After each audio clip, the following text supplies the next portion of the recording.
আসসালামু আলাইকুম ওয়া রাহমাতুল্লাহি ওয়া বারাকাতুহু।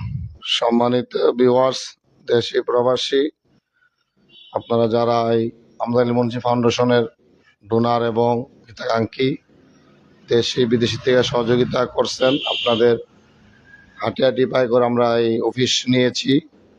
আল্লাহর মেহেরবানিতে আমাদের অত্র ফাটাকারের ওসিলায় অনেক ওলামায়ে কেরাম, মুহিব্বিন, জাকিরিন, শাকিরিন, অত্র এলাকার শিক্ষিত সমাজ, যুব সমাজ, মুরব্বী সমাজ সকলেই এখানে এসে বসতে সময় দিতেছে।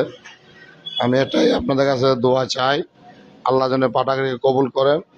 এই পাঠাগার দ্বারা যেন আমার এলাকার শিরিক বেদাত গান বাদ্য মুক্ত একটা আমার বড়তর জ্ঞান উপহার দিতে পারি, এটা আমার আশা এবং ভরসা। আমি সেই লক্ষ্যে আগামী মাসের 8 তারিখে উমরার জন্য যাচ্ছি। এই পাঠাগার উদ্দেশ্য করে আল্লাহ যেন পাঠাগারকে কবুল করেন, দোয়া চাই। এ বলে আমি আমার আজকের সংক্ষিপ্ত লাইভ শেষ করলাম। আসসালামু